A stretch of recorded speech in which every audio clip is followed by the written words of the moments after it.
Welcome to the June tour of Jim's Allotment.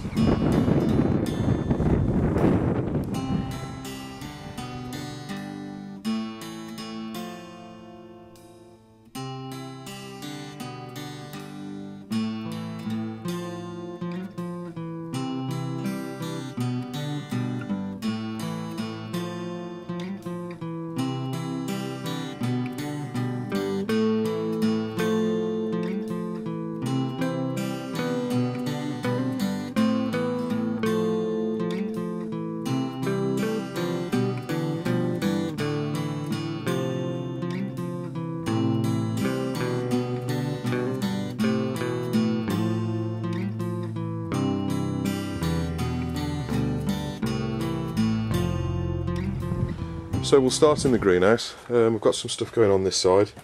This is the lettuce leaf that I put in 2 weeks ago, so that's merrily germinating and growing.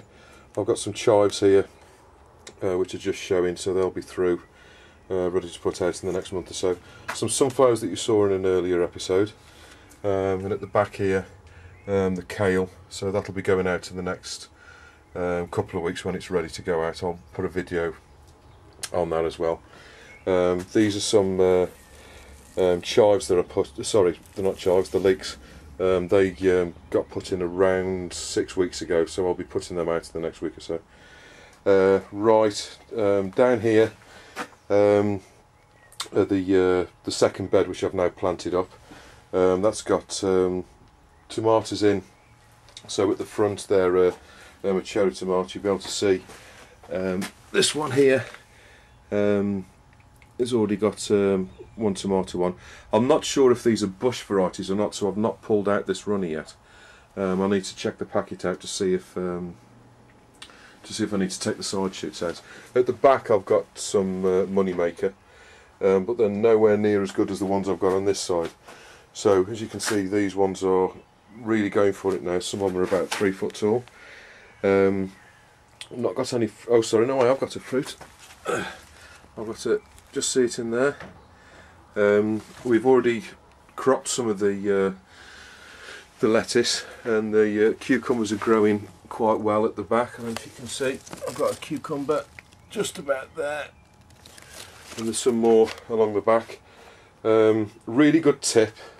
These are little yogurt cups that you get, the like Yakult and things like that. These ones are the Proactive pots. The reason I've got them on the top there is if you've got a stick like that, if you bend over whilst you're watering the plants, you can potentially stab yourself in the face with that. So what I'll do is put them pots on the top, and that saves you losing one of your eyes. Again, cucumbers forming down the bottom there, I don't know if you can see. So the lettuces, we've had probably about half of them now, so I probably won't put any more lettuce in there because I don't think they're going to get enough light to grow now with the tomatoes growing. So that's pretty much what's going on in the greenhouse, except for I'm just about starting preparations for 2 grapevines. It's something I've been planning for a few years now, and I've finally got around to doing it. So I've cut 2 holes out the bottom there, and 2 holes out of the shelf here, one there and one there. So I'm hoping, hopefully the grapevines are going to go up, and then along the top of the roof here. I'll be posting a video on exactly how I'm going to do that, and how to prepare and put them in. So watch out for that video if you're thinking of doing grapevines. Right, the herb border has gone absolutely balmy. The hollyhocks are probably about 5 foot tall now. And all the chives down there I've kind of give up on, to be honest with you, because they're just not getting any light. You can see there's a few there next to the dock leaf, but I'm going to put some more around the bottom. Those ones you've just seen in the greenhouse, I'm going to put them round in a place I'll show you in a second. The sage has gone mad. That's that little bit at the front there is oregano, and there's another bunch of it here as well. Rosemary's gone mad. That's flowered. The bees have loved that. Some lemon balm there. Still haven't put the buddleias in yet. They are overdue for going in, really. These are the the josterberry bushes, which I still haven't worked out where I'm going to put them, to be honest with you, but they're going to go in somewhere. Now, I've had rabbit problems this month. As you can see, these were some spare onions that I'd got, and they've ate the tops off them, and they've absolutely slaughtered my my beans. The weather's not been brilliant in the Midlands, so as you can see there, they've eaten all them off. But still, I've got a few left there, so I'll bob them in at the front. The asparagus, because of the rain we've had, I've had to put sticks in that to hold it up. I don't know if other people are having similar problems, but I've had to put canes all the way along here just to hold it up. I didn't crop any asparagus this year. I'm just trying to get the plants a bit stronger than they are at the moment. But and the in there is where the roots of the grapevine are going to go. Right, the raspberries, as you can see, are growing merrily. The bees, there's one there then, I don't know where he's gone, are growing mad. We're getting some, already getting some fruits on. This is actually a yellow variety, and those are the more standard sort of red ones here. So we've got plenty coming. All the new shoots are growing up out of there, so they're doing really well. I'm still pulling out, I'm going to have to tie these back a bit, to be honest with you, in the next couple of weeks. I'm still pulling out the bindweed, as you can see here. So what I'm doing is pulling it out, and I'm spraying it with a bit of weed killer to try and kill the roots off, some systemic weed killer. The wind vane's going quite well at the moment. You can see it's reasonably windy. We're due for some storms over the weekend, I think. Some raspberries here, as you can see, just starting to come. They're quite early really, but because of the warm weather we've had, and there's one more over there. The onions have been weeded out a couple of times now. That was just one absolute mass of weeds at one point. Unfortunately, because of the rain, I couldn't get up here, and the weeds just absolutely took over. I've put some bins here to put the chicken manure in, and this was absolutely steaming up the other day. As you can see, that one's best part full, and there's another one full over there. They're the sunflowers. They haven't really done anything since I put them in. I showed that on the video the other week. In the first tunnel, get the door open. Right, so on this side here we've got the peas, and not heinously good this year, to be honest with you. I've had better crops of peas, but they were attacked by ants. I've had ant problems this year. Which is really the first time I've had ant problems. I did have some problems last year with potatoes and the ants, but anyway, on this side the kale's going to go in here, all along here and along the back there. So here at the back we've got a row of spinach beet, that's doing quite well, and then just in front of it here, there's still a few weeds in there, but that's perpetual spinach. And then these plants here, they're actually turnips, and there's again the ants attack these. I don't know if you can see. You can see there's little nibble marks in the leaves. So I had to put some ant powder down here. They had these sort of the middle part of the row here, which is why it's not doing particularly well. You can actually see there.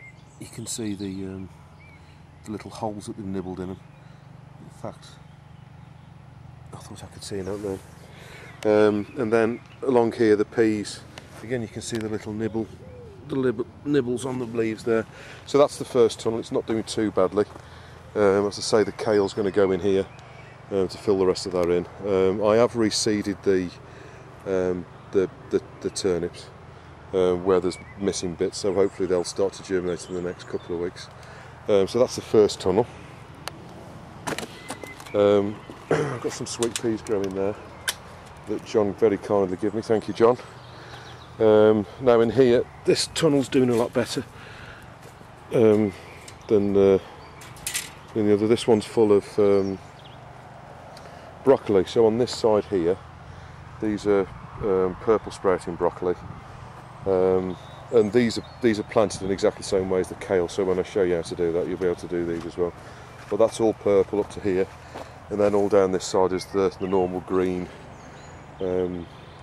cauliflower. Sorry, not cauliflower, broccoli. So you probably think I've got quite a lot in here. I do plant them a bit closer than other people, but the reason I do it is because of where we are. As you can see, open fields over there, we get loads of wind here, and because these grow probably about 3 or 4 foot tall, they tend to blow over. So if you plant them this close together, and that's why I've got this little sort of string type fence in the middle here just to hold them up. If you plant them this close together, I find they actually hold each other up a bit better. So that's the second tunnel. So just moving around here, those are the pumpkins and the courgettes which I planted. They're in one of the special videos. They're looking a bit sick at the moment. I think that's basically just because they've been transplanted into the ground, but I'm sure they'll pick up in the next couple of weeks. The potatoes have gone absolutely balmy over the last few weeks with this rain. I only grow one variety. This is a variety called Kestrel, and in years gone by I've had loads of problems with slugs getting into the potatoes, and I find that Kestrel is absolutely immune to them. You don't get any slug damage at all with these. So if you do have problems with slugs on your allotment, Kestrel is the variety for you to go for. And they're actually a second early, but I grow them exactly like a main. So I put them in. These have been in probably about a month now. So as you can see, they're at least sort of 18 inches tall, and they'll crop really well. So there's 10 rows of those in. And it's Casper Cat, look, he's come to say hello as well. Right, the parsnips haven't done too badly. I've got a couple of ball patches there, but I think they'll be okay. Here we've got beetroot. There's 2 rows of beetroot there, which again I showed you on the other film, and 2 rows of swede there. I've not put the kohlrabi in yet, actually. That's going to go over here, but because of the rain that we've been having. No, look at the rhubarb compared to last time. That's just completely fell over and sort of gone dormant. But that will, as I explained before, that will spring up again. Over there, you can see, I'll show you when I walk around in a minute. But that's the corn over there. It's doing reasonably well. But as I say, the first few weeks after you put them in, they do tend to struggle a little bit. Here are the beans. As you can see, they're reasonably far up. They're the runner beans, and there's 86 canes altogether, and each one's got a bean on it, so we shouldn't be short of beans this year. This is the bit I need to dig out. I have gone around and weeded it, and I've hoed it up and stuff, but there's still a few coming through. But what I'll do is actually dig this over again. I'll just quickly fork it over, and then in here will go the kohlrabi, the leeks, those are the bean plants, and I'm going to put another row of parsnips in here as well, I think. Right, these are the marigolds, the calendula. These are basically self-set. They were all over here before, so basically what I've done is I've brought them forward and planted them in the front, but since I've done that it's just done nothing but rain really. We've had a couple of warm days this week. It's been kind of 28 degrees yesterday and today, but tonight I think we're forecast hail tonight and tomorrow, so hopefully all of this will survive. But as you can see, this bean here, this one's doing particularly well. I think if there was a race on this one, I'd have won. That's got to be 7 foot tall now. So I'll just have to keep coming around and wrapping these round the bean poles, because I don't know why, but they keep sort of flopping over this year. They normally hold on a bit better than that. So here's the corn. So there's I think there's 48 plants in there, which I showed you in the other video, so they're doing reasonably well. I've not watered them, the ground's been really wet, so I've just kind of left them to it. Right, this is the fence. What I did do after the video on the corn is I made these things here, and what this is it's a slug pellet tub, or you could use any bottle really, but if I just quickly pull that up,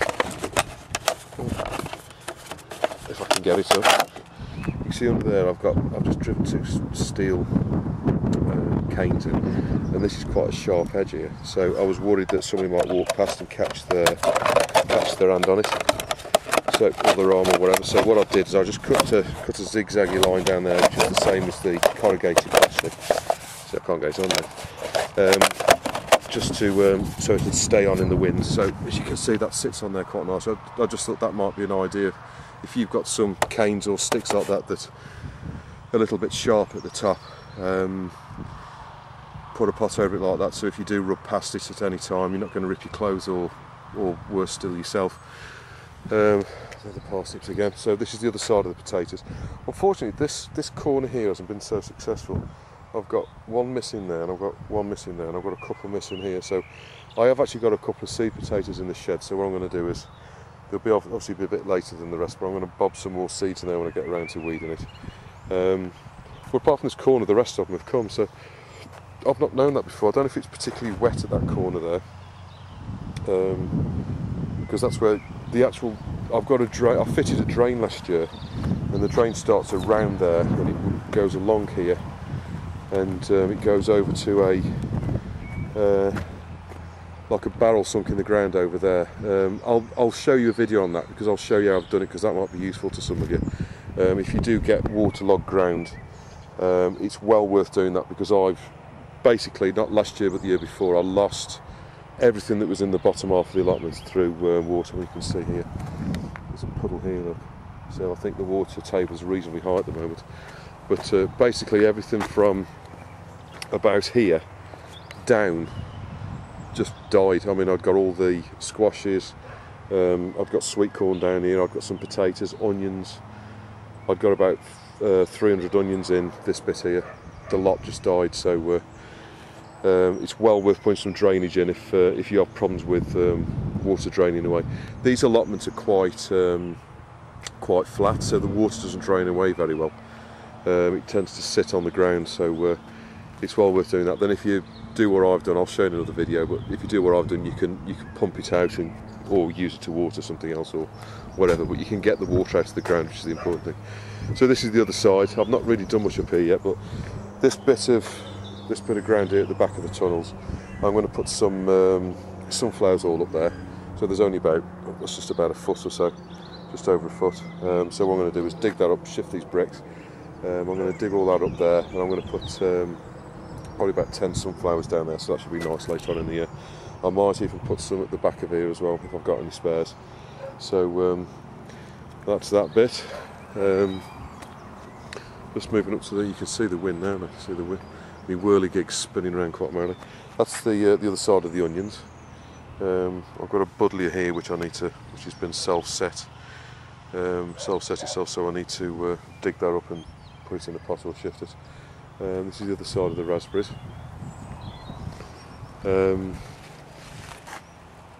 As you can see, they're doing quite well. And these are the strawberries. So the strawberries are coming on really well, despite the weather. As you can see, I've got one just coming there, and I've finished the last 2 cages. I think the last time I did a monthly update, I'd only got 2 of these cages, so I've built these other 2 here. If you want to know how to do that, check out the video which I'm going to post probably just before this one, and in there it explains how to build these, and obviously you can make them bigger or smaller to suit yourself, but all the information's on there if you basically need that. So just look out for the I'll call it fruit cage or something like that, so you'll be able to find it. And here I've got another pumpkin, and what I'm going to do with this one, as I explained in the pumpkin video, is I've filled this bin with chicken manure up to about here, and then on the top I've got some earth which I've kind of mixed up with the top part, and I've also put some old potting compost and stuff in there just to make it a bit better, and I've put just one pumpkin in there, and hopefully what I'm going to do is grow just one off there. So as soon as it fruits once, I'm going to take the growing head off, and I'm going to place the pumpkin on top of here, and I'm going to see how big I can get it. So this thing here is going to get the best treatment that you can believe. It's going to be watered on a daily basis and looked after. So I should have a massive pumpkin here at the end of the year. At least that's the plan. I'm just saying that, it'll probably die me now I've said that. As I say, we've had loads of weeds. I've had to go around with weed killer, which I don't particularly like to do, but these paths here just get absolutely full of nasty weeds. And that, we're pretty much back at the beginning. So coming up in the next few weeks or so, when I get the time, I'm going to explain to you how to do the leeks, how to put the brassicas in, so the kale, and obviously I've already got the broccoli in. I'm going to be explaining to you how I'm doing the grapevine, how to plant it and everything. I'm going to construct like a frame which goes up the back of there and then along this roof here, so I can grow it up and along. I'm also going to explain how to do the other stuff down the bottom.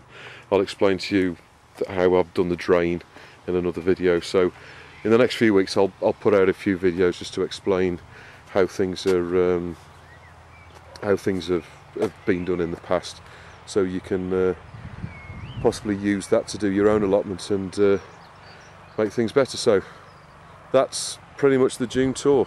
I shall put out one in a few weeks. So I hope this video has been of some interest to you. Please subscribe, comment, like, dislike below, and I'll get back to you. Thank you for watching Jim's Allotment.